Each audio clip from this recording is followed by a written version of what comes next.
why so serious, guys? Why's everybody so quiet? We were waiting till the botchy day. Now, Yo, dude, I got a fright when you joined the server. Okay, so yeah, welcome to the Quadpod Session 1 FPV. I don't know what you want to call this, but Quadpod Session 1 podcasts. I'm joined with my boys, Jadon, aka Farmlifefpv, and What's Ryan, SyntheticFPV. What's happening, boys? You know much.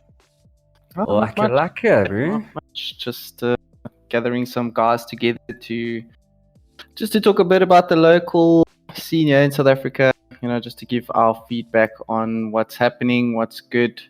I think it's something new and something fresh. You know. Yeah. But anyway, so let's not make this podcast too serious because we want it to be fun. We want people to enjoy it. We want people to laugh at it as well. We're going to be covering a few things in this podcast in terms of soft mounting and a bit of the software side of things. You know, just some things that can help up and coming pilots. Also have a look at a few things. You know, try and change your styles of flying. I don't know. So what do you guys say about the whole soft mounting stuff? I've never soft mounted motors ever. I Why? did it once, and it gave me a lot of vibration issues with like any slight bent prop. It was a Betaflight F3, I think. Yeah, Betaflight F3. But the reason I think that is with the motor soft mounted, to actually have any effective soft mounting, you can't really tighten the bolts down enough. So what I found was happening was if I bent a prop, it would literally shake the whole motor on the mounting, and then that would vibrate the frame, and it just didn't like it. I have soft mounted flight controllers. I still do. I don't mount a flight controller without soft mounting it. And then soft mounting ESCs is not something I thought of until I watched a couple of videos on why ESCs tend to break in crashes. What happens is if you crash hard and your frame like twists and tweaks a little bit, if your ESC is not soft mounted, it can actually crack the PCB, especially because that board gets quite hot after a lot of ripping.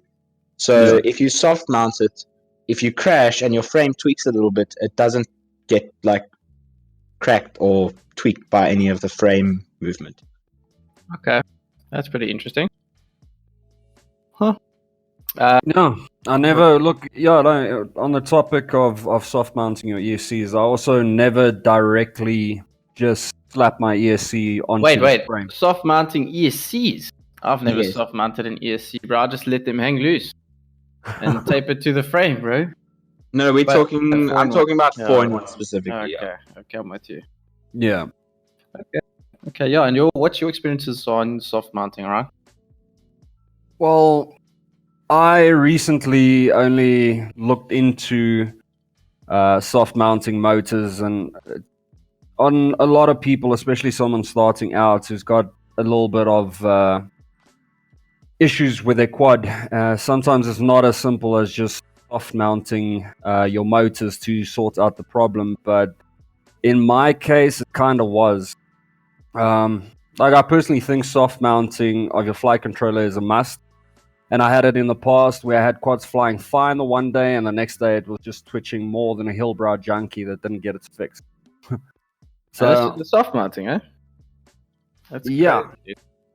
So I went through the whole quad, resoldered the soldering joints on the flight controller, reflashed my ESCs, changed out the motors, all to find that the noise that was upsetting my gyro was just the motor. I slapped on. What I did was I actually TPU printed a 1mm thick little sheets, and I put it between the motor and the frame, and it actually sorted out most of my issues. I had slight motor problems where the motors used to get hot, and it kind of sorted that issue out for me. Also some slight yaw twitch here and there, but I mean it's not always with all flight controllers like that. I just can't remember the gyro of some flight controllers. And what motors were you running? I was running the Brother Hobby Shields. Okay. Yeah. Yeah, I don't know. I can't say I've really had much experience with soft mounting. I've gone as far as soft mounting my motors. I'm running the T motor, I think the F40 V2 Pro or Pro V2, 2600 kV, and I've tried to soft mount them because I also get a bit of vibration through my frame. So I figured because I previously also owned a set of T motors F40 Pros, 2400 kVs, and I mean that sounded smooth as butter. And then when I swapped to these 2600 kVs, I don't know, I get a lot of I don't know if it's the bell of the motor or what, but I actually tried to soft mount him in hoping it would actually do something different, but nah, I don't know. I don't know. I've never soft mounted. I've never really played around with soft mounting. I don't know. A lot of guys recommend, normal electrical tape, just poke holes through, and then you can get the screws through to put on the motor. I mean, Johnny FPV does that. Johnny FPV does that on most of his builds. He takes 2 pieces of electrical tape, and that's his soft mount method. And I mean, if it works, it works, dude. I mean, geez, people probably use duct tape. Anything. So I recently watched the video on Joshua Bardwell discussing soft mounting of the motors, and obviously he also covers and says, listen, he still knows that the screw is basically still contacting the frame, and the screw is obviously screwed into the motor, but there is still benefits to it. It goes through the black box recording, and he actually brings it up on screen and proves to you, even though the quad is flying fine, your gyro and your basically your computing system of your flight controller doesn't have to work as hard to sort out little kinks. So that was basically my motivation why I went that route. Okay. Yeah, no, I think at the end of the day, depending on the vibrations that's going through your frame, because I mean, if you've got like very vibey motors, then you're definitely going to experience some stuff on the flight controller. But it also depends. I mean, if you soft mount if the whole frame, I suppose, and maybe Jadon, you can correct me on this, but I think if the whole frame is just a vibey frame, then you normally soft mount the flight controller. Eh? Definitely. And if I don't know, why do people actually soft mount motors? What's the benefit of soft mounting a motor? I mean, I've never actually seen. I mean, I've done exactly the same as what Ryan's done, and I've printed that little one mil sheet, put it between my motors, and to be honest, I've never really found any difference in terms of flight characteristics or vibration through my frame. And I mean, I'm running an Astro X Silky frame. But I think it's physically my motors that are busy giving some issues here. But yeah, I don't know why would one mount or put soft mounts on a motor if anyone can explain that to me, because I have no idea why people do that. The reason that the reason it was more popular at a stage was motors when Johnny FPV started doing it was just before he got his motor. And the Lumineer motors and stuff at that stage, we were between the point where we could make a really powerful motor, we just couldn't make it really smooth. So what you'd do is you'd put the more powerful motor on your quad, and then the issue of it being smooth wasn't necessarily the actual bearings or like a shaft or a bell or anything of the motor. It was the way it used to run the magnets and everything inside. It would physically create a very vibry kind of spin. So like a vibey motor, yeah. Yeah, they used to use soft mounts to just get away that vibration to like try and reduce jello. But as motors now have become smoother and more powerful without becoming vibier, people have sort of done away with it. That's why the X-Nova motors, for example, they have a racing line and a freestyle line. The racing line are prone to jello because of the way they're wound and the strong magnets they use. If you spin that motor up when it's brand new, there's a little bit of vibration coming off of it. Meanwhile, the freestyle motor is much easier to spin. It's much less coggy. When you spin it up, it's buttery. Yeah, okay, I see what you mean by that whole situation. Yeah, and I suppose obviously as motors have been improved and windings and magnets and all of that, people obviously just turn, if they're still experiencing vibes now, they tend to turn to their flight controller and check that out. If they're still experiencing like all these weird and wonderful vibes on their quads. Yeah, true that. I mean, definitely I referred back to my flight controller, and went through a couple of things to see if I can't sort it out that way, and it wasn't really noticeable for me. But like Jadon said, with your oldish motors, it tend to have like a little bit of a vibey and a stronger magnet, and which caused or induced a little bit of like noise to your gyro. But then the way I see it, then it can't be detrimental, even if doing it to a good motor as well. It should lessen it, actually. Yeah. I think actually as well as you use motors over time, they become more worn in, as we can say. Because you're pushing those motors to the limit. But yeah, soft mounting, I suppose, for different frames, different motors, different flight controllers. I'm currently running KISS setup. What are you guys running at the moment? I'm running full beta flat on all my quads. Beta flat, usually the HTLRC F4 and a T-motor F55, but ESCs are currently swapping and changing around. I'm trying to find something else that also works. And you, Ryan? Yeah, I'm actually running in my freestyle quad, the Diatone Mamba stack with 40 amp ESCs and 50 amp burst. But yeah, that could possibly also be my issue. It is kind of an old flight controller or an old system. It only runs D-Shot 600. Are you also running Betaflight on yours? Yeah, I'm running Betaflight 4.0 at the moment, and since then I didn't have a day's issue. Okay, so interesting. I actually thought you were running race flight, Jadon. I don't know why. I was running flat 1 at a stage, but flat 1, sorry. When race flat was race flat, when it became race flat 1, which was basically when they took the race flat code and made it more optimized for their Revolt version 1 flight controller, I hopped onto the bandwagon and I loved it. And then it started giving little bits of issues, and then after that beta flat sort of caught up and it started to fly better. Then I swapped to beta flight. And then I tried Butterfly, got onto that, and then had a bunch of issues. Went back to Flight 1 after it became Flight 1 and did away with Race Flight 1. And I liked it. It flew amazing. It's probably still the best flying firmware I've flown to date, but I had tons of ESC issues. I went through ESCs like 1 a month basically on all my quads. So that's 4 quads, 1 ESC a month. So I only flew Flight 1. You push your drones to the fucking max, bro. Yeah. But anyway, so I went through quite a few ESCs, and then when I swapped ESCs to the T-motor, it just didn't fly the same. And then when I had flight controller issues with them dropping the 5-volt rails and having fail-safes, I just swapped back to Betaflight. But now I'm waiting for their new flight controller to get back in stock in some of the shops here, and then I'm going to give it a try again. Has anybody, speaking of that, has anybody actually seen the new Flight 1 that's coming out on the market? What's it, Falcon X, if I'm not mistaken? Falco X. Falco X, yeah. I don't know, that's looking quite interesting. I saw Preston posted something about it the other day. I just gradually, just took a quick glance at it, but I don't know. What do you think? There's going to be anything different in that, or?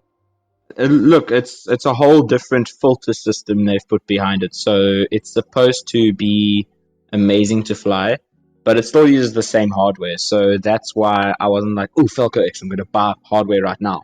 I'm waiting for the new Flight 1 hardware to come out, their new FC.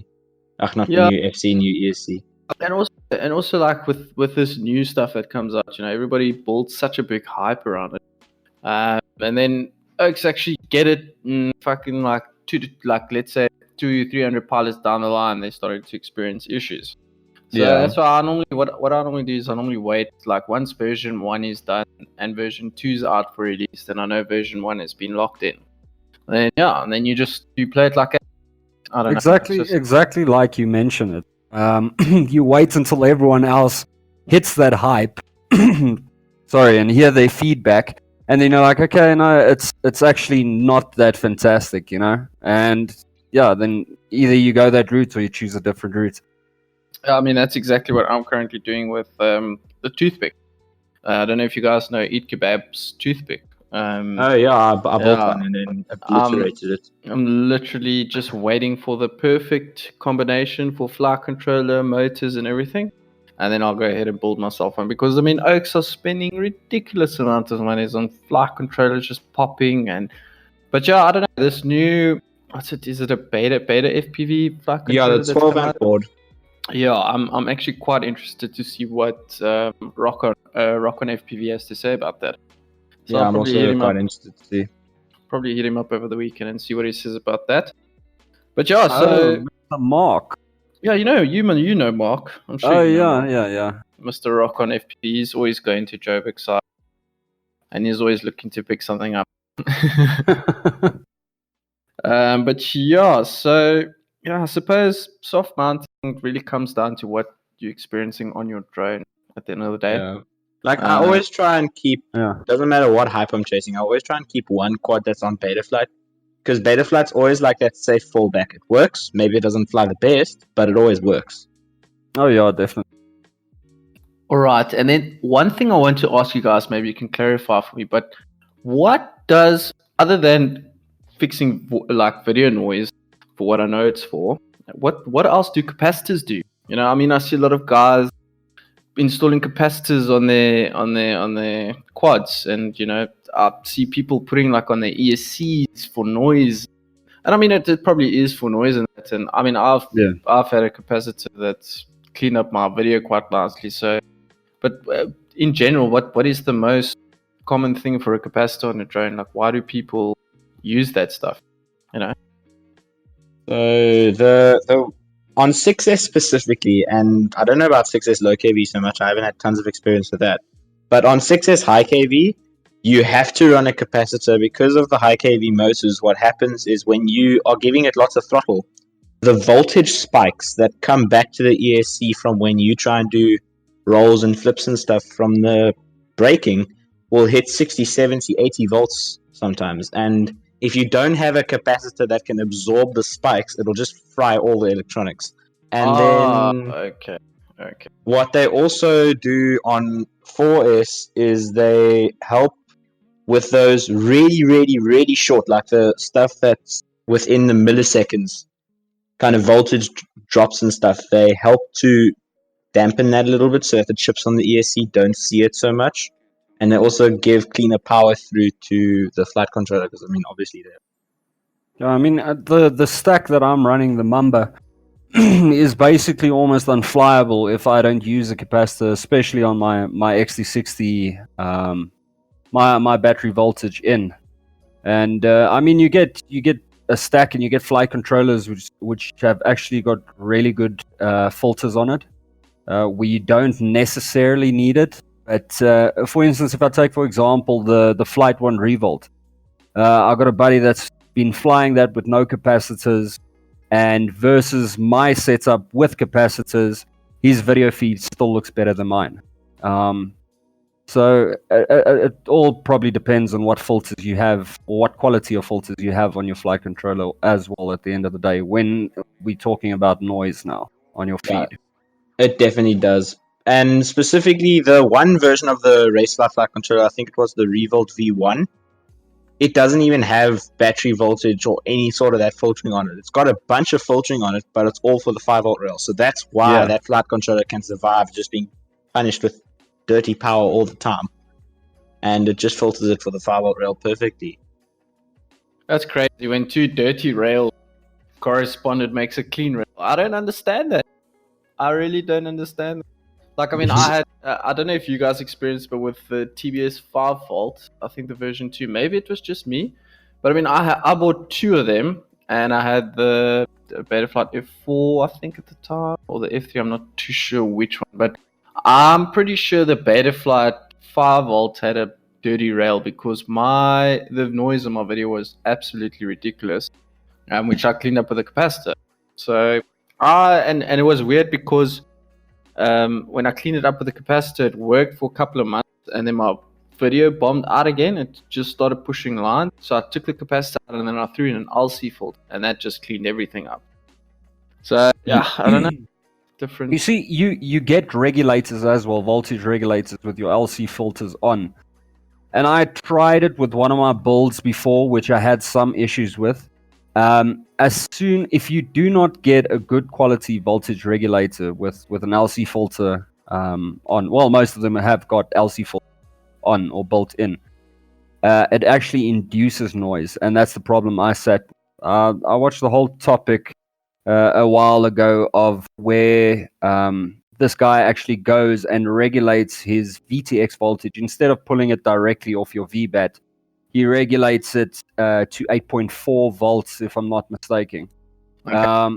And one of my friends actually did this, and it works perfectly for him. And then I go and try it, and it's almost unflyable. It's shit, if I can put it lightly.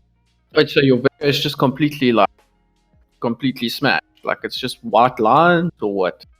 It's snowy. It's snowy in a way that it's not really not like it's not unflyable, but it's very noticeable. It's like your VTX is not getting enough power. Even though I used a multimeter and I've tested that, I've get a constant 8.4 volts out of the regulator. For some reason, it's actually inducing more noise than what I had previously trying to do that method. Yeah, so I know, just coming back to Lyle, your issue with that 5V VTX, that Unify 5V V2 was incredibly sensitive to noise. I had tons of issues with them. Like, I agree with you. I had a point where I was running a regulator between the ESC and the flight controller, so I was running it through the ESC's regulator and filter, then through the regulator and filter on the way to the flight controller, and then I was running the VTX off a filter that was on the flight controller. Jeez. And I still had noise. So that VTX is just incredibly sensitive to that. And but it was the version 2, the Pro V2 specifically, and the 5V. Specifically the 5V that I had issues with. Yeah, that's the one I'm talking about. Because, I mean, I bought 2 of them, and both of them had the same issue. Yeah, it was the design of the VTX. Like, on the KISS FCs, there's no issues, because the KISS has a ridiculously clean 5V. I was literally just about to say, I've literally got the same VTX that I used on my beta flight, where I had an LC filter in between, because I was running it on my 7-inch, which I have now in my KISS setup. And dude, the video is crystal clear, bro. I don't need anything on that drone more, bro. That just shows you how clean KISS's filtering is. They are on the top of their game when it comes to component quality. Yeah, well, yeah, Flying Dino and KISS. Flyduino. But yeah, that's, I suppose, capacitors, but like on a 6S drone, I can definitely understand, because I mean, what you're putting, how many volts through that thing? Like 22, 23 volts. Yeah, between 25 and 20. So, dude, that's ridiculous, bro. Has anyone experimented with a 6S drone yet? I have. I didn't have the best luck with it, but I think that's probably due to the fact that there aren't really that many decent 6S packs in the country. And I haven't really got the time to sit and fiddle with it and get it flying perfectly. But I ended up abandoning it like this afternoon, actually, and just building it back to a 4S rig. Oh, really? And a while ago, actually, I messed around with 6S high KV. It felt like I was breaking the sound barrier. It was ridiculously fast, and then it exploded catastrophically. But it was so cool. I took off, flew for 30 seconds, did a Rubik's Cube, and then I was like, hey, this is cool. And I punched it. It just went... Yeah. Nothing worse than a quad just blowing up in front of you. Jadon, if your gimbals could do a full 180 and return back to center, you'd probably push it the full 180. Yeah. Yeah, no, you're heavy, eh? Stop being so aggressive, bro. You need to just relax, fly. Yeah. You must treat it like a chick's nipple, bro. Gentle and easy. Well, sometimes. Sometimes, you know, only sometimes. But yeah, your gimbals. What are your guys' experiences on gimbals? I've actually had a lot of trouble. All gimbals. Are you running the QX7 or what? Yeah, running the QX7 with the whole gimbals. Dude, I have had so much. Like 2 weeks into my new M7 gimbals that I bought, the cable that was on the sensor board on the gimbal itself, like the cable came loose. So I had to resolder that cable and glue it up. And then after I just moved to Cape Town, literally the same shit started happening. Like I would fly in a straight line and my gimbal would just start twitching to the left. Dude, I've been having bad luck with those M7 gimbals, eh? But everybody else I speak to is like, no, I've been running mine for like a year and a half now and I've had no issues. And I'm just like, no, bro. Did you route your wires differently on the inside of the gimbal? Not at all, dude. Were you running were you running your phone like right against the back of the radio? Nope, not at all, bro. Anything magnetic near the radio? Nope, not at all, dude. That's super weird. And how I actually figured it out, because in the beginning I thought it was the drone. Maybe like something was shorting, or I'm not too Gyro's sure. not lacquer. You know, and it messes with your mind, dude. So I was like, hold on. The only way I can distinguish if it's the remote is if I try it on a simulator. Boom. Try it on a simulator. Bob's your uncle was doing exactly the same thing on Velocity Drone. Try lift off, doing exactly the same thing on lift. Try that DCL, doing exactly the same thing on DCL. So I was like that. So can we explain quickly to whoever doesn't understand the difference between normal gimbals and Hall gimbals? How does one explain that? Say like you get your stock I'll gimbal. give it a go. Okay. Basically, so a normal gimbal works with a potentiometer. So your stick is linked to a potentiometer for up and down and a potentiometer for side to side, and then it's got separate springs. A Hall gimbal is a little sensor which sits right smack bang in the middle of the gimbal behind it, and then the actual gimbal has got a little magnet on it, and then that sensor can measure how far away the magnet is from it in either direction, and then from that they use it to calculate where the stick is. So basically to sum it up, a normal gimbal is basically mechanical and a Hall gimbal is digital. Yes, actually, exactly. literally, you can actually literally explain that to someone. Like, think of a digital clock and think of an analog clock. Exactly, that's exactly it. Or in another way, think of a ball mouse and think of a normal like modern day mouse. That's a better example. I mean, if we can hit on the topic of transmitters, I mean, everyone that gets into the FPV game usually starts off on your normal Fly Sky. I understand that though. Why do people go and buy a Fly Sky? For what reason? I think when they get into the hobby, they're already spending close to $4 or $5 on a little beginner drone, and they don't want to go spend another 2 or 3 just on a transmitter because they do not understand the hobby yet and what good equipment actually entails. I mean, you get so many people that come into the hobby with extremely beginner equipment, and they get such a dislike in it that they actually drop the hobby altogether, and it's just mainly because of your equipment. And I've, talking from a personal standpoint, moving from a QX7 recently, I had a Fly Sky, and I was pretty adamant that this thing's perfect. There's absolutely nothing wrong with it. But when it came to racing and actually your throttle control, it just doesn't have it. You might think it does, but it doesn't until you move to something like a QX7 with Hall gimbals or anything with just a little bit of better build quality than a Fly Sky. It's a perfect beginner thing to try and get used to the hobby on. But other than that, you should try to change as soon as your budget allows. Okay, yeah, for sure. I've got a question for you, Ryan. Seeing that because I also started off with a Fly Sky. Which Fly Sky did you start off with? Did you start off with that one with that black remote? What's it? The i6? Was it the i6A? No, the i6A is the one up. I started on the total beginner. It's the i6X. I mean, there's no USB port. You can't use it in a simulator. It's just not a very nice transmitter. It works, but it's not. It doesn't give you everything needed actually, like your RSSI transmission, and it's just. That's what I wanted to actually ask, because I started on with the Fly Sky FSI 6S, and that actually had a USB port on it. The white one. So like, Yeah, exactly Yeah. that. That looks like almost like a DJI remote. It had Yeah. this whole thing.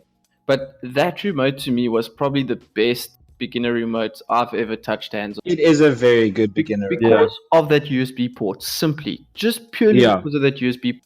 Oh no, I mean, definitely. I've had guys phoning me, asking me, messaging me on Facebook about that other flask, just the normal i6, and they're like, dude, how do you connect to simulators? And you have to actually explain to them this whole, you're gonna need to get like an external receiver, you're gonna have to do this, and they just like don't understand why it's such a mission. But even with your external receiver, there's so much latency issues using that. that's the other. It's Yeah. ridiculous. People just complain completely about the latency issues, and I'm just like, but then why? I don't understand. Maybe if you fly like an RC plane for that i6, I can understand. Yeah. But then again, is there stock of the i6s? Because I haven't actually seen any stock lately. I don't know. Well, if yeah, Boys in Toys South still has Africa, stock, but actually. he had a while ago. Who's this? Boys Toys. But you see, Boys Toys is always there in the background. Always there in the background. Everybody puts the main boys in the beginning. And Yeah. then Boys Toys comes out because a lot of people don't remember about Boys Toys. And then you're like, there is Boys. And they're like, oh, yes, I remember Boys. Yeah. So, but yeah, remotes are a little bit of a, I don't know. I mean, the whole reason that Fly Sky Radio was such a big thing at a stage is because before the QX7, really, there wasn't a cheap option. And before the i6s, Yeah. there was your Spectrum DX6s and your Tyrannus X9Ds for 4,500 Rand, 5,000 Rand. And then there was there was like Futaba for 18, and then there was this Fly Sky thing at 1,200 Rand. Yeah. So for a beginner, of course you're going to go for the Fly Sky because you don't actually know whether you're going to like the hobby. Yeah. But also to touch on that point, I mean, I had, with the equipment that I was using right in the beginning, it actually almost really put me off the hobby because I flew choppers before, I flew some fixed wings before, and it was just not. I mean, a quadcopter is very sensitive to what equipment you use. And if it's not the correct equipment, it's going to give you a bad experience. And at the end of the day, you're going to walk away with a bad taste in your mouth and say, you know what, screw it, screw this. I'll try and find a different hobby. And you still see guys in this day and age still go out and get themselves a Fly Sky transmitter. And that's my, and they have like they have the internet at their exposure. So yeah, I mean, just do a little bit for today's in today. Like, if someone had to come to me and to be like, what remote would you recommend? The first remote I always put out is the QX7. Purely because of the whole, like you guys said, it's the first like FR or what? How do the guys say? Free Sky remote that came out that was super cheap. So, and they're even getting cheaper now. I mean, have you guys heard of the new X9D Lite that's just came out? I have not, eh? Dude, it's like in South Africa, it's about 1,213, but nobody recommends it because it's a completely different protocol. Is exactly? Yeah, no, don't even get me started on that topic, please. It's a completely different protocol. So for me, I'm just they're trying to push something like iPhone. Like, yes, we will sell you this phone, but auxiliary ports sold separately. Yeah, now they're in a race with the jumper. And they scared jumper's going to take the spotlight, and they're actually forcing people to actually move to something like the jumper. If they're going to, well, they already went ahead with it. And they went on this whole thing of jumper is basically using an open source, the same what FR Sky is actually using. It's an open source code. It's an open source code, meaning anyone can take this code and modify it and do what they want with it. Whether you want to make money, whether you want to make money from it or not. And you know what? Free Sky is coming and saying, "Listen, that is our product," and it's not. It's an open source product. Yeah, exactly. It's the same with the whole beta flat one. Not flat one. The thing that happened with Race Flat back in the day. This is from what I watched on YouTube videos like a year and a half ago. They took a part of the code that was in Betaflight's open source code. And the thing with open source code is if you use any part of open source code in your code has to become open source, or at least that's how far I understand it. Yeah, no, that's and right. what happened was Yes. they used that piece of code and then kept it closed source. And then after the whole disagreement and the massive issue with them, they eventually ended up rewriting everything from scratch. Yeah, to be honest, I wasn't really. I'd always just heard on the sideline about the whole race flight and that whole situation. But I mean, open source is open source at the end of the day. I haven't actually done much reading about the jumper. All I know is it's heavily crossfire compatible. Yes. TBS has made it out to be their baby at the moment. So, but I mean, what does that? What does that do for the Tango 2? Because the Tango 2 hasn't been released yet. But they're literally jumping on the jumper. Yeah. I can say. And the thing is, with FreeSky's whole thing of basically gunning straight at TBS about the whole R9M thing, of course TBS is not going to just go, oh, let's try and help FreeSky make their radios more crossfire compatible. All right, yeah. So that was pretty much just transmitter-wise. So yeah, the verdict on that is, if you've got a bit of cash, as we would say, if you've got a bit of cash, definitely spend it wisely on the Nirvana or the X9D. But yeah, if you've got a budget that you're working on, then yeah, definitely the QX7. And if you're really scraping, if you're selling your shoes, kind of scraping for money, then get yourself a FlySky. But I'd recommend the i6S because it's got a USB port. You don't need to worry about any third-party connections or... Yeah. And definitely a simulator isn't really comparable to the real world, but it definitely helps a lot for muscle memory and getting used to it. What are you guys currently using at the moment? Just wanted to find out what simulators you guys are using. I'm running Liftoff. Yeah, Liftoff as well. I fly DCL a little bit, but for the practicing for races and stuff, I just do Liftoff. Okay, yeah, you see, for me, I use Velocity Drone for freestyle, and also racing, I tend to turn to Liftoff. I don't know, it's just got a nice feel to it. But yeah, so I don't know. Transmitters can be a funny thing, but yeah, definitely cheap. If you're getting into the hobby, a cheap remote and a simulator will definitely help you in the long run. But yeah, one thing I actually wanted to touch on as well was the whole camera angle thing. Because there's different kinds of camera angles, and people, you get freestyle angles, you get racing angles, and you get the guys who are doing cinematic shots. Jadon, you being as a racer, man, what do you normally prefer your camera angle to be? And if you had to start off as a racer, if you join in the community purely for racing, what's a good camera angle to start off with? So when I go to races now, I like to keep my camera angle movable, and then I usually start at 35-40 degrees just to get the first laps in, and then at the end of the day I'm usually running 55-60 if I'm really pushing it, otherwise I'm around 50. But when I started racing, I was flying on 15 degrees of camera angle on a very heavy quad, and then when I built my first race quad, I pushed it up to 35, and I stayed there for a long time. And 15. Damn. 15 was when I started. This was quite a while ago. And then prop view galore. Prop view galore, dude. And then when I wanted to really push and see how far I could put my camera angle up, I made myself a little track in my yard.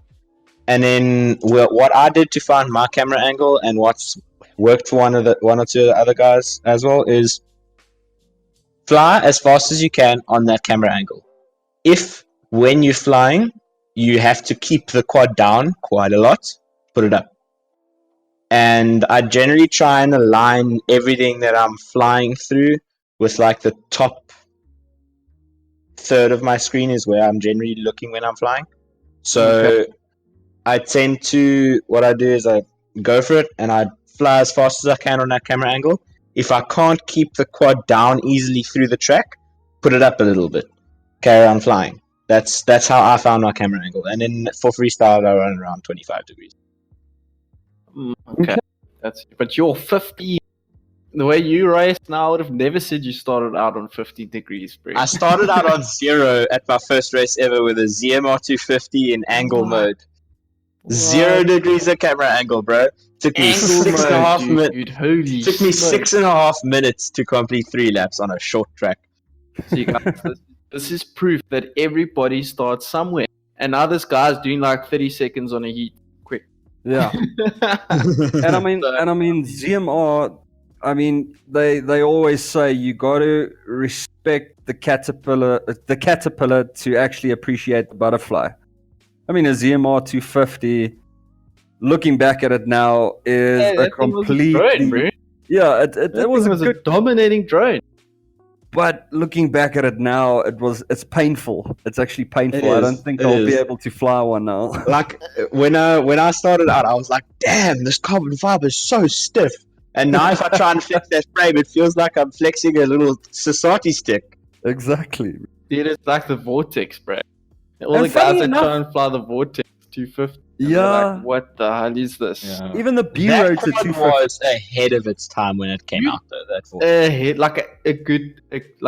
Like it was a hit, bro. Definitely for its time. Yeah. I mean, honestly, someone probably took a brick and then just designed 4 arms around it. Or a school bus. Exactly, or a school bus. You know, those yellow American school buses. Yes, it was one of those. Definitely. Yeah.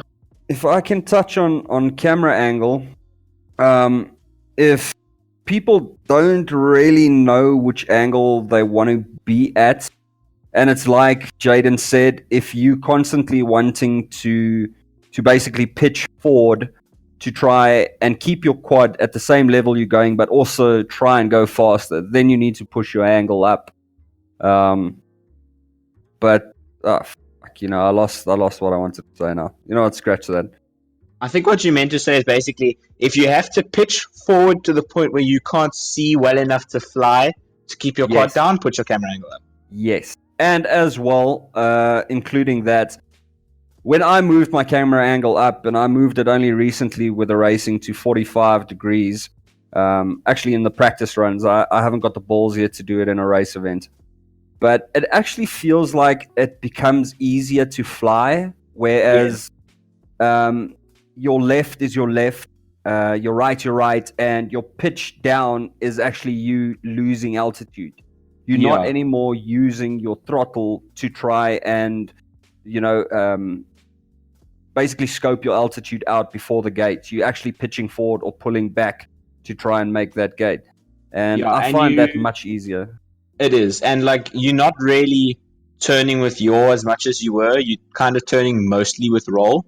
Exactly. Which also makes it easier in your mind. There's less movements to do, there's less movements to mess up. Yeah, because your thrust vector is totally different. Yeah. That's racing. Racing's a completely different style of flying, all in general. Oh, yeah. It is. But for me, I don't. And you said your freestyle, you stick to 25, Jay? Or? Yeah, my GoPro is at 30 and my FPV camera is like ever so slightly lower. Yes, dude, and you Matty flip with that thing. What the hell? That was a completely blind move, bro. Oh, you did it for the kicks.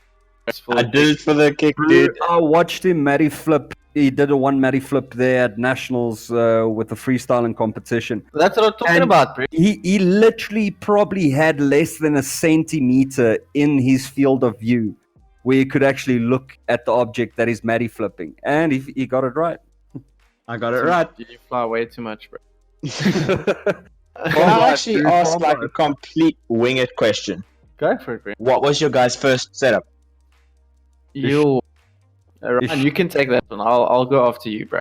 Man, yeah. First setup was man, I forget the name of the board. The DC or the D3D. What do they call it? The 3D CC3D. What's a DC3? CC3D. CC3D. That's it. Yes.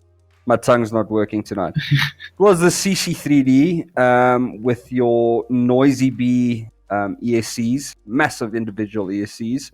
Little B. Yeah, Little B. That's it. Yeah, Little B. Yeah. Sorry. I don't know the names of these ancient No, godfathers anymore. Yeah, they were the Noisy Bees or the Little Bees, whatever. I call them Noisy Bees because they induced so much noise into. Yeah, they did. They were good ESCs though. They lasted. Yeah. I mean, I still have them. I just don't know which brick I would put them on. But yeah, that was basically my first setup. My camera was, I think it was a 2 megapixel, some generic, knows what it is. Generic security board camera, yeah. Yes. And motors? Motors were, man, if I can remember, it was the 1000. I think it was the 220. Man, I forget. If I get onto my phone, I'll be able to tell you. But it was terrible, bro. And flying it was actually fun. I mean, I didn't know any better, so. And what's his name? Lyle will actually be able to tell you. I sent him a couple of pictures and saying, "Oh, bro, I got my frame and I'm so happy." And just putting myself back. Yeah, putting myself in his shoes and looking at this frame after going through this whole painful process of trying to find what works for you. I mean, geez, I would have laughed at myself, and he actually took it quite well and was actually excited with me and be like, "Oh, cool, that's awesome," you know. And you, Jadon, what is your? My first setup was I've got my whole list here. I know exactly what I was running when I first started engaging this hobby properly. A ZMR 250 with a PDB with one of those PDBs where it just had two massive solder pads for positive and negative. Was it the stock PDB for the ZMR? Yes, not the one that goes through the body. The little board which sits in the middle, which is literally just two massive solder pads on either side, one for positive, one for negative, and a 5-volt regulator. Then a NAS 32 revision 5. Spada Opto 12 amp ESCs. 12 amp, dude. BL Heli that just ran one shot 125 or one shot 42, I can't remember. And 1806 2300 kV DYS BE motors. And then I had what VTX did I have? I had the crappy generic TS5823, I think. Oh, that TS, that blue one.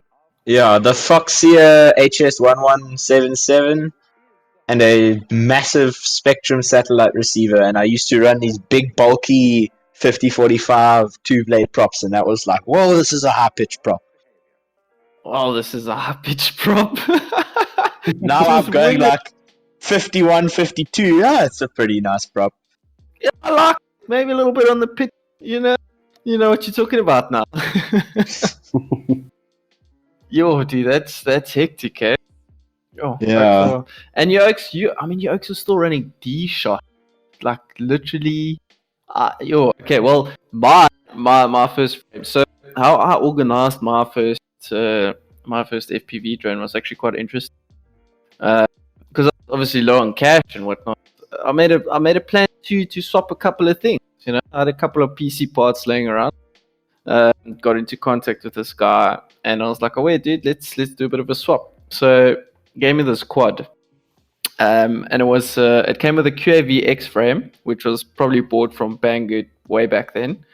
I had one of those generic Sony, like you said, Jadon, one of those generic Sony or whatever security camera that was like 300 TVL or whatever. Yeah. I still had to put press stick for it to hold in my frame. I remember that. That was one of those cameras where like you didn't see the tree branch until the camera lens was like in the. Literally, it had a board and a lens. That was it. Like it's Yeah. a fully exposed board and a lens. You had to put it in a case still. Yeah. So- And you didn't see a tree branch until the lens was like in the tree branch. Yeah, Exactly. literally. Yeah. Literally. I was rolling an Ace32. Well, yeah, the Afro Ace32 board.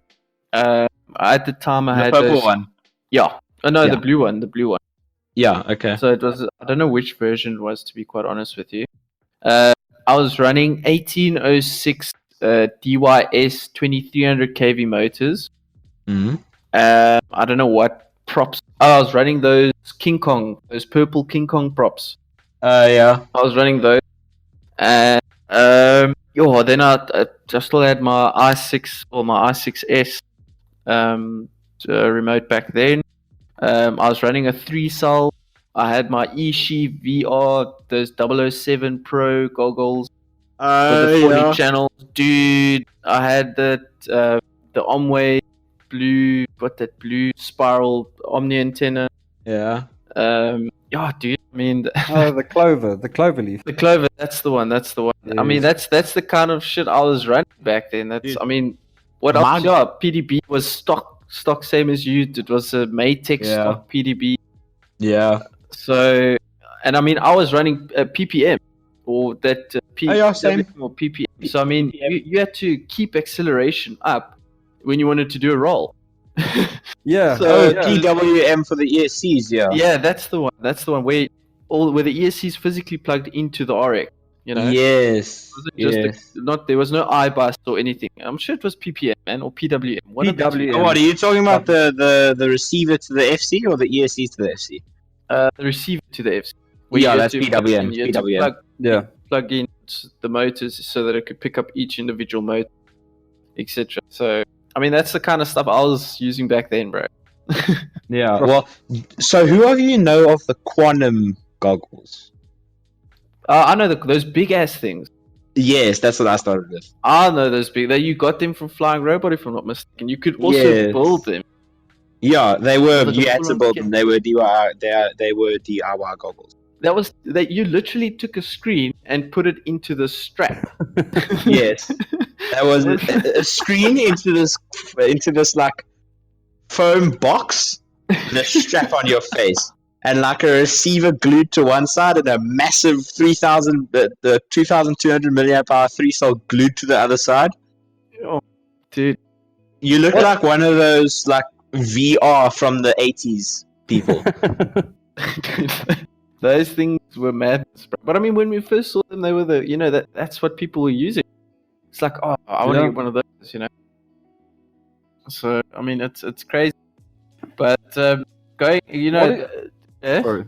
What is the first video, or how actually did you get interested in FPV? Did you see something online, or Sure. How did I get interested? So I got interested in FPV.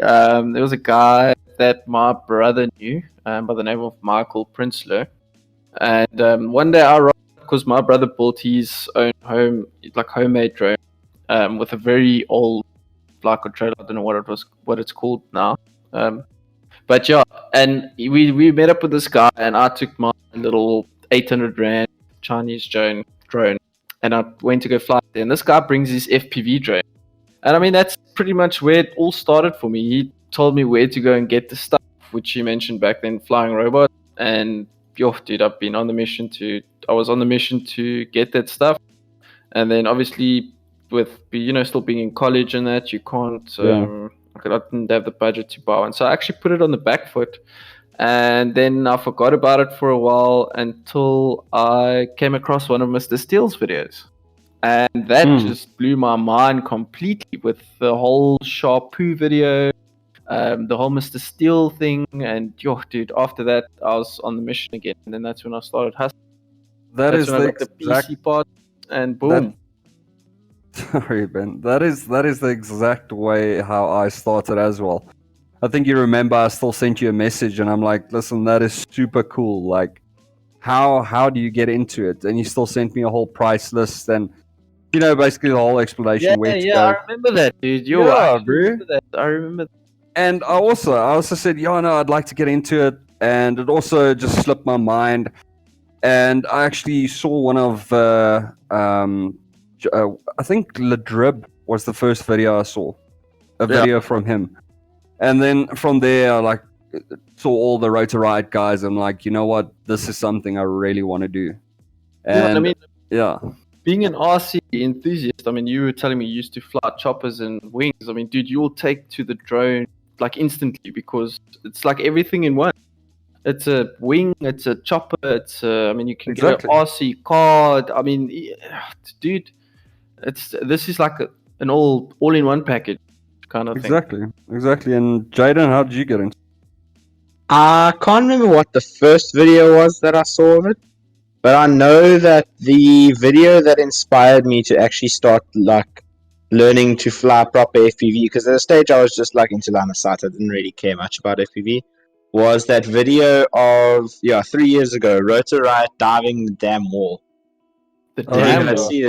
It wasn't a damn wall, but they found this dam. Was it with Amagod? Yes. Okay, Amagod and Sharp 2, where they flew down and then they dove down the chute, and everyone thought that Tommy was like crazy for doing that. He's trying, dude. Yeah. I remember that, dude. And he's still with Steel standing there busy going like, oh, you better watch out. Oh, you can lose it. Oh, dude, that was such a legendary video, bro. Yo, dude. I saw that video. Y mission? Yeah, I think so. I saw that video. I was like, I'm doing this now. Dad, I want FPV. Because before that, I had a plane and a little Nano QX, and I was like, I knew FPV existed, but I hadn't really seen like that. It was very cool because the videos I saw were like the guys with those 7-inch quads busy flying at 2 k's an hour through a parking lot, and I was like, racing. Racing! Yeah, and then I saw this video, I was like, I want to do that. But it's actually crazy. If I have to show, it's very weird. If I have to show people a video of racing and a video of freestyling, a lot of people tend, well, in South Africa, a lot of people tend to take towards the racing, eh? Yeah. Not a lot. The racing and the whole long range thing, a lot of people are interested in. But freestyle, it's something you do with your friends on a weekend. Yeah. Kind of thing. Freestyle is like, it's the sort of thing where you are going to find it very hard to explain to someone why they're going to enjoy it without them having tried it. Yeah. And also, you kind of need to explain to them, like, because, you know, I mean, a lot of people want to take freestyle up competitive, and then you just, well, you can do that, but, you know, racing's bigger. I mean, racing is bigger in every single direction. Exactly. It's anything. Like, I don't think they even hold freestyle competitions up in Gauteng. No, they do. They definitely do. Like, no, but like at regionals. No, not really. Not really at regionals. I don't know why. I know they do it. I know they do it Nats. Yeah, at Nats, but like your local, let's say, just a dedicated, you know, an entity picking a park and saying, "Listen, I'm going to have a competition. Yeah, these are the prizes. It's purely freestyle." Yeah, I haven't seen that yet, and I think no one in South Africa has done that yet. We're trying to. Possibly it's in the works. We might try and do something like that in the future. Maybe at our event that we held on the farm here. But think about it, dude. How many people I mean, look at the last race. How many people entered freestyle? There were... Yeah, it was... No, there weren't only people, about 8. It was just at nationals. At nationals. Yeah. But now I'm talking about individual. Like, I mean, think about it, Jay. The last our Western Cape regionals, I was the only one who entered, and then on the day, the people were literally going like, I went out. I was like, so who's gonna enter freestyle? And no one said anything. And the way I got them into freestyle was literally going, so you're gonna let me win by default? Yeah, dude, I was there, bro. I was there, dude. I remember that, bro. I remember that. And then everybody's like, no, we'll come. And then Timmy came, and that other Joshua came. But I think that's a very good idea for these the race hosts and event planners, especially in the FPV community, to also try and focus on the freestyle groups. Yeah. I mean, to be completely honest, there is, if not more, freestyle pilots, especially in around the Gauteng area, than there are racing pilots. I mean, I can be wrong, but in my personal opinion, That's what I think. I think there Yeah. are really Well- more freestyle pilots than there are racing pilots, because freestyle is more of a relaxed setting, and some people don't like to get into the racing and the adrenaline, and it's competitive. I'm coming from a racing standpoint as well. It's very fun and I enjoy it, but I kind of enjoy freestyle more because of it being more relaxed. And obviously, you won't be able to make racing more relaxed. That's just something personal, that you have to change about yourself to not, make it all tensed up like what it is. That's an adrenaline rush. Adrenaline. Adrenaline. It's the adrenaline rush. Yes. Adrenaline rush. Because I know at nationals we were talking about how we as a group fly for VSA, we don't really have a lot of members, and I was speaking to one or two of the guys from Gauteng specifically about like why they don't go to regionals and stuff. Because at that stage I didn't know that you guys don't really do the whole freestyle competition thing at regionals specifically, and there would be at least 5 or 6 more Sama and Fly FPVSA members if we had freestyle competitions at all of the regionals, because they would register to compete in freestyle. Definitely. I mean, if you choosing apples and pears out of a basket, and you only making apple salad, that's the only market you're going to hit. But if you got a little bit of a diversity going on there, you're going to have more people interested in the hobby, and more people actually exposed, and as well the public exposed to what is going on and what is happening, and getting more people interested into the hobby and growing it. I think you guys definitely are onto something there with the whole. But it's crazy. I mean, who was I speaking to? I was speaking to someone not so long ago where they say, if you look at people like, oh, we're gonna host an event this weekend, and I mean, you open up your phone, you read the event, and it's open class, sports class, and then lunchtime it's freestyle, and then you're just like, okay, well, if someone had actually put in like the effort to fully host a freestyle event and make it more regular, I think a lot of people would actually take to it. Yeah. Yeah, no, definitely. I mean, I've been to a couple of races, and I can honestly say, just the number of people racing at the moment, it will be hard to actually throw racing and freestyling on the same day. Literally everybody's told me that. Yaku's told me that, and Alan has told me that. Both of them have said to me like, yes, we can throw freestyle in, but that's why they say at like 12 o'clock or lunchtime, that's when the freestyle will happen. Yes. Because they don't have enough time. And that's probably why, like, I mean, if you had, let's say, for instance, if you had a fully dedicated day to freestyling, right? Let's say between 8 pilots, you give a pilot, let's say 3 or 2. I mean, how many runs do they give you guys before you do an actual race to feel the track? Like 2 runs or 3 runs? And then you actually start taking down time. So imagine you had to take, let's say, 10 freestyle pilots, giving them each 1 or 2 runs to warm up and get a feel for the track. And then you do that. That's like a full day that's going. But now, as a freestyle pilot, for myself, for instance, like if let's say Flying Robots, like, cool, we're hosting an event. It's going to be race class, cool, and then lunchtime's going to be freestyle. Now, you telling me I've got to miss the entire event, come through at 12 o'clock, do my flying, and then leave again.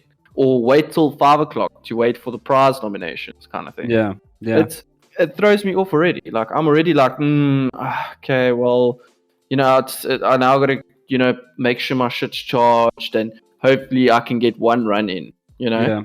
And you see, not a lot of people are really dedicated into doing that. I mean, Yaku and them do a lot regarding the freestyle, and it's only them basically doing it. So the freestyle or the racing? The racing, they've kind of got their hands full when it comes to just the racing. Their events are set up like really, really nice. I mean, they've got people who are actually watching the races going through the gate.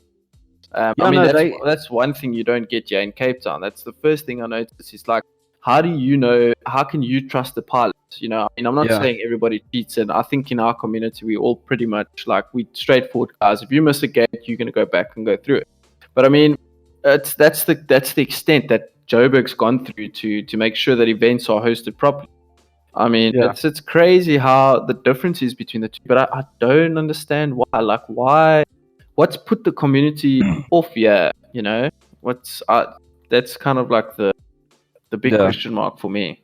I don't know. I mean, if they just get, you know, someone to help them, and I mean someone, you know, more local to them, like the Gauteng area, and help them in a sense of, listen, yeah, we will sponsor the prizes. You just, you know, try and organize and you know, basically try and plan the event. It will be something totally different, or totally apart from the racing side of things, but it can't be too close to the racing, because especially the race events take quite a bit of planning and, you know, organizing. So I don't know, maybe it's an idea to actually mention it to them again in the future, but you can't just mention it to them. You're going to actually have to come up with a suggestion. No, let's not mention it to them. Let's just do our own thing.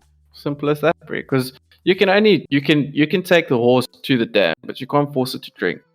I mean, how many times have we mentioned this to the guys on all the Facebook groups, physically messaging Alan or Yaku, being like, listen, when are you guys going to put in a little bit more effort in the freestyle? Where it's, you can only say that so many times, where it's, you get to a point where it's the same as now, for instance, with me and this podcast. I mean, I've been trying to tell people about this podcast for how long? And I mean, this is the first episode that's going to happen. Well, that's busy happening at the moment. And I mean, like, let's say we're 50 episodes down the line. Then only people are going to, you see, people want to see something gaining traction first before they jump on the bandwagon. Yeah. You got to go through you got to go through the beginning phases of everything before you get anywhere. So, and I mean, if you start a freestyle event, let's say maybe a total of 4 pilots come through, and, you know, I mean, cool, the event starts at 9 and it finishes at 12. So it finishes at 12. Hopefully the next one there will be 6 pilots. Hopefully the next one there'll be 12 pilots, and so forth. And then the day just gets longer and longer. But it's that consistency. It's that consistency that you just need to stick things out, you know. At the end of the day, I guess. And it's the same as, I mean, flying in general. I mean, you get your days that you are on fire, and then you get your days that you plug in a battery and shit just starts smoking everywhere. And those are the days that you're going to be like, oh no, I'm over this hobby, you know, I'm tired of spending $1,000, or I'm tired of trying to organize this, or now I've got to wait for parts to come in. It's just, you need to just be a little bit more patient. Unfortunately, we don't have the, let's say, the momentum, or the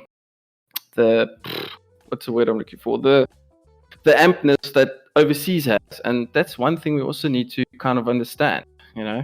I mean, Oaks have freaking Mr. Steel, Johnny FPV, you know, they feed off of that inspiration. Yeah, we kind of need to feed off each other's inspirations. I mean, like with Jadon's video, it's kind of like, dude, keep it up, bro. Just keep it up. And I mean, you can take that, and that'll literally boost your inspiration for the next year, dude. Just because of someone saying, like, dude, keep that stuff up, bro. So that's all it's about, bro. Jadon, I don't know, did you join in at Nationals at the AJM meeting? Yes, I did. I sat there.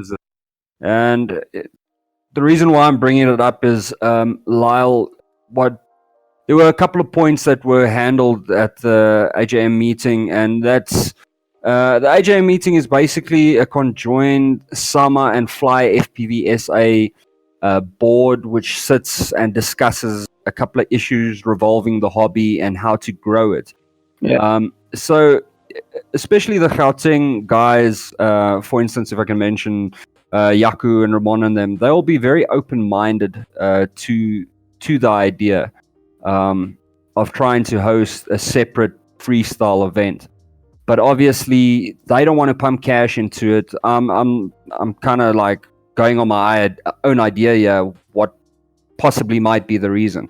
They don't want to pump cash into it and then just find out, like you said, there are only 4 pilots. It has to be, you know, sufficient, a sufficient amount of pilots to actually make it a proper event. And I mean, the only way around that is from us normal guys, or you know, that's also trying to grow the freestyle community, and especially make it a sporty thing. is to try and offer and offer up some, prize money if there's prize money to be won, or a camera or a frame, or what you have it. If they can see also that we are trying to push a little bit from our side, they will definitely be more than willing to help. They're very open-minded when it comes to new ideas and when it comes to trying to grow the community. Because obviously, if the community grows, it's better for them. If it's if more freestyle pilots join, some of them will try racing out, and just in general, the whole community will grow. And I think they are very open-minded to it. And I think it is. Yeah, they are. It's something worth mentioning, something worth pushing and being like, okay, guys, well, how can we help you help us, kind of thing. Yeah. Yes. So we try to do that with the event we hold every year. Like, it is only once a year because it is a big event to organize. But like the drone derby, I mean, it's 4 days of flying.